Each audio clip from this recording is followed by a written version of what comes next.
Hey there berries, welcome to the pre-season 11 support tier list. This video is meant to give a vague direction of where the support meta could be heading into. But please bear in mind, this is super early days, we're in pre-season for about 2 months. And items, champions are bound to be changed during this point before we actually get into proper season 11 later on, well, early next year. So I've done a few games on PBE, I've had a little feel of the champions. Videos will be coming up over the coming days of preseason on PBE and on the new season 11. Well, now this video is live, season 10 is now over. I do hope you guys hit the ranks and things that you aspired to. And you know, if season 11 is looking like a season that you would like to be competitive in, particularly with what's going on around at the moment, and there might be more, you know, reasons to stay at home longer these days, then hopefully, you know, you can use these videos to put yourself on the right track of kind of where things are headed and what champions are looking more stronger than others. And also we've got Wild Rift in December during preseason. I'll be making lots of videos about that on my secondary channel, the Bizzleberry Wild Rift channel, so keep an eye on that. Now let's get into the tier list, as that was quite an intro. I'll probably say here, state again, you know, things are going to change a lot between now and the next few weeks. The next patch tier list might be, a lot of things might be different, but I'm going to do my best here with all of these changes that have gone in place. What kind of items are looking quite strong at the moment, so what kind of champions are going to be looking a little bit more annoying than others. Now tier 5 not changed at all if you're familiar from the season 10 tier list. A lot of the champions that I wouldn't really recommend you playing there. Not really going to talk about any of those at the moment. There might be like a random item that might pop off from one of these champions, but it's like super unlikely. So let's go straight into tier 4. There we go. We got the Annie. We did move Annie down from tier 3 into the tier 4. Same with the Trundle as well. I don't think tanks are going to be played as often at the moment in season 11. I think there's been a lot of burst assassin-y type items introduced into the game. So I don't feel like many people are going to be playing tanks, so Trundle's kind of out of the question. In terms of support and stuff like Pantheon and Pike and Senna, those kind of AD support items are going to be really interesting to keep an eye on into the season. At the moment, I don't feel like anything is particularly strong. You've got Eclipse, but that was nerfed during PBE. So if you're not familiar what Eclipse is, it's if you do a short burst of damage onto two separate attacks or abilities on someone, then they take 8%, I think it's 8% as of current, of their maximum HP. I think it's a 6-second cooldown for melee, 12-second cooldown for ranged. Pantheon will probably be the most consistent procer of Eclipse. However, the damage on Eclipse isn't particularly too great, and you get a little burst of movement speed and speed up after that, but maybe something more like Duskar would be more fitting for him. But it feels like at the moment AD support items are generally quite expensive. Umbral Glaive has been increased in cost as well, from I think it was 2.1k on season 10 to 2.8k now on season 11. So Umbral Glaive got hit with quite a big gold nerf, so you're not going to be getting that item as early as you'd like to. So just like purely because of those two things, like Eclipse on these champions aren't particularly super duper amazing, plus the combined effect that Umbral Glaive got hit by a massive gold nerf, it does affect the AD portion of the support role. So it's something to keep your eye on. Obviously these are all up for changes, but at the moment I don't think those are going to be popping off as much. Nothing else too crazy here. Nothing too crazy off meta. Tom Kench I think will still not have a particularly great time, especially now there's items that do extra damage to shields. So Tom Kench's E technically got nerfed this patch indirectly because of the extra items that have been introduced. And yeah, nothing really too crazy to note on this on the tier 4, but we'll have a look at tier 3 now. Tier 3, we have the Senna that we were talking about. I've done a game with her on PBE and there'll be a video on that very shortly on the channel. I went Eclipse with her, and honestly the damage didn't feel particularly too great.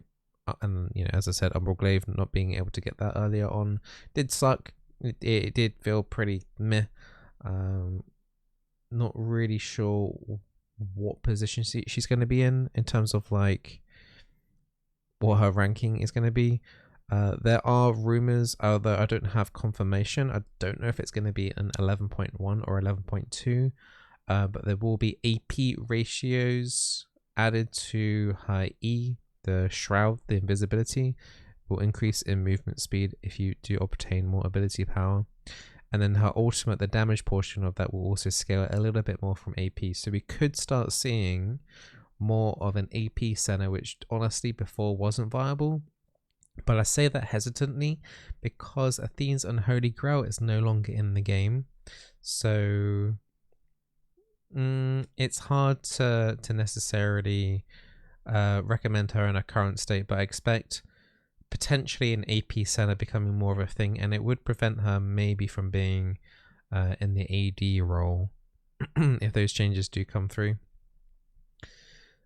Champions here, like, you know, Pike we briefly mentioned under the same window as the Pantheon. It's going to be okay. His ult resets are going to be okay. But you know, the items are quite expensive, but you know, you do have the ultimate that if you do get it off, you're going to make up some cash at least that way. Tank items in season 11 are a little bit weird. I think overall it's a minor buff. It feels like if you're a fan of the auras, I think the auras look quite interesting in terms of the damage potential mitigation from auras in grouped up team fights a lot of the time. Locket being a little bit more viable for all supports to pick up is an interesting take. And also like more accessibility to cooldown reduction for tanks is quite nice. I mean, you did have like Glacial Shroud and then maybe like one other random item to hit that 20% cooldown mark, but there are now a little bit more, a few more avenues to obtain the haste now these days. So being able to do more things rather than, you know, like Blitzcrank for example would be like hook someone and then run around and like fist people. They really want to say that sentence out loud, but yeah, pressing your E on people as they're running around for the next 15 seconds is basically all you're doing. Maybe you'll get an additional hook off in a team fight with the extra haste that's been added in to a lot of these items. Honestly, there's a lot of items in the game now that have cooldown reduction. So it'd be interesting to see what kind of champions kind of stand out with the fact that they'll be able to spam abilities more often. Nothing really too crazy to add here. Yumi's a weird one.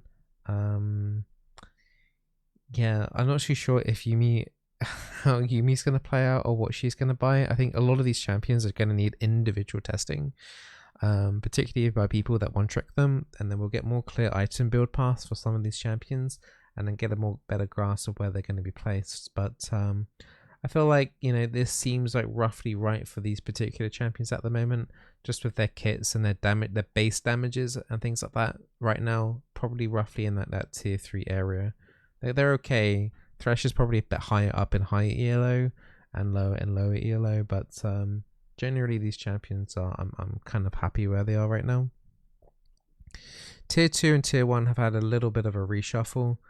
Bard have moved down from Tier 1 to Tier 2 just purely because items on Bard are so whack always, and right now I can't really see what kind of direction Bard is going to be going into, but we're going to have a look and see, you know, what people kind of do. And I can imagine there's going to be various different builds on Bard. They usually are every single time. So we'll probably see a few different Bard builds being played out over the course of the first quarter of the season, I'd imagine, and we'll see more from there. But his kit, his ulti's always been pretty strong. I'm sure that we'll find a way to navigate Bard through these new items. Enchanters, the new enchanter healing mystic item, the pendant, the moonstone pendant I think it's called, I'm not too happy with the healing overall, but there are a couple of fun items here that kind of make some of these enchanters a little bit more interesting. You've got a staff of flowing water, which when you heal or shield an ally, you both get ability power and movement speed, which can be pretty nice on someone like, you know, if you give that for someone like a Vladimir, or if you're playing with like an AP carry bot side, it does open more avenues for a couple of these champions just by, you know, giving someone extra AP for free is pretty nice. And you have like a Leandry's potential now, a proper one, Leandry's potential, and the other item, which I can't remember, that also provides the dot debuff and armor and magic resistance to make yourself a little bit tankier. Those are potential options for like the Morgana. For the Lux, you're probably still looking at like the cooldown reduction Luden's build if you're looking to play AP Lux, and I probably would recommend that even more now than the Enchanter one. But then saying that, you could still like maybe weave in, as I said, the Staff of Flowing Water. If you shield, you know, your entire team is going to get movement speed and ability power. So you can see already like some of these item synergies, you could end up having some really wacky things going. So I say, you know, like Luden's is going to be pretty good on Lux. You could probably still get the Luden's and then just buy a Staff of Flowing Water and then you could even do Ardent Suns after that. You could do some kind of crazy things here still with some of the builds, and it's going to be really interesting to see how some of these champions pan out, especially like the more like hybrid, you know, are they mage or are they support kind of champions? I'm more excited about like the Lux and maybe like even the Morgana as well. I think it's going to be really interesting to see how she's going to fit with some of the more like magey type items. Now looking into the tier 1, as you can tell, we're going quite through this. I don't want to like be too in-depth analyst on it because there's going to be a lot changing from here. I think the next tier list that we do, the 11.2, will have more information to work off here, more stable information, and be able to, you know, get some better idea. But this is kind of like how I'm feeling about the patches at the moment. I think Leandry's is going to be a really nice item for mage supports. I think it's super strong. I think Leandry's at the moment for support is actually just, I want to say busted, but it's like, it's so strong. So if you don't know, the pathing for it is a lost chapter, and it is, I think, I can't remember exactly, but you get the lost chapter. It comes with a lost chapter, right? So one of the main issues that you have sometimes with AP mages and bot lane is navigating through the poke because you'll go out of mana. Now you're going to be picking that lost chapter pretty early, so you shouldn't have any mana issues at all. Plus, these AP mages generally never built cooldown reduction, right? You would go like old Leandry's, old Riley's, none of them had cooldown reduction, but now the Leandry's has cooldown reduction on. So Brand and Zara are going to get to do more of their QWE.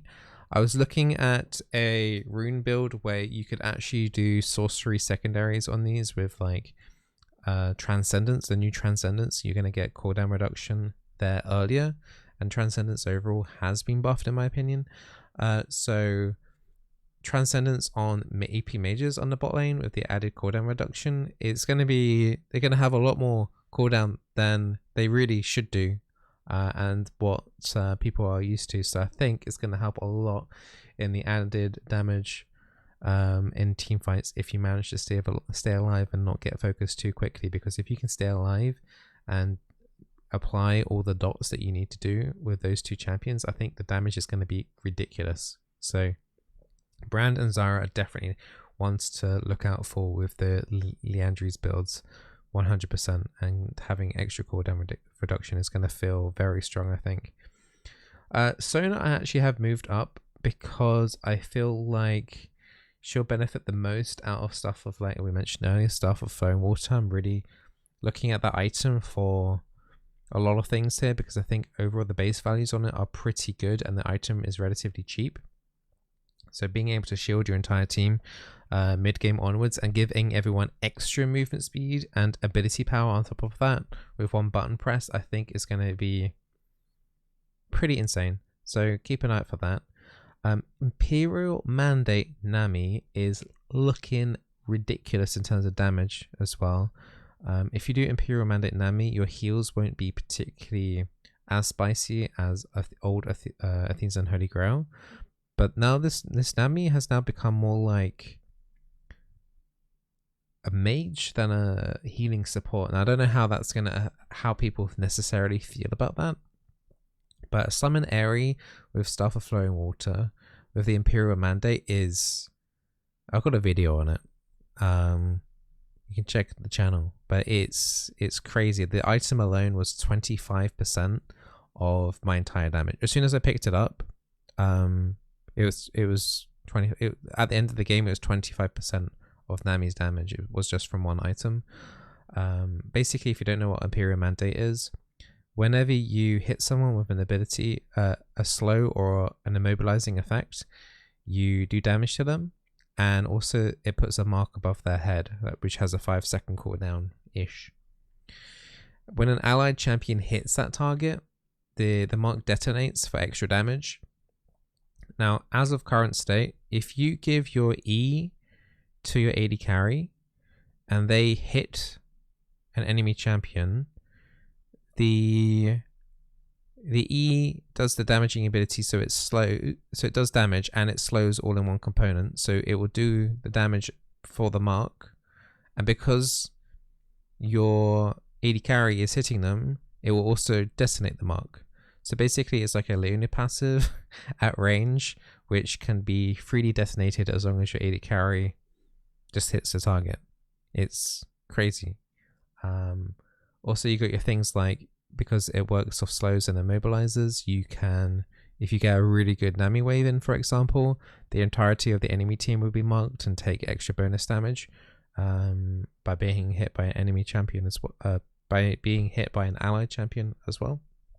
So damage wise, if you can get like that as quickly as possible, the Imperial Mandate, your damage will be really good, but the healing admittedly isn't as good, so it could potentially lead into 3 points in W build, maybe into maxing E. Not 100% sure if that's going to be the case or not, but maybe something worth experimenting during this time. And Lulu, and I think Lulu is just always just going to be really strong, and the accessibility of haste even more now is going to be crazy for her.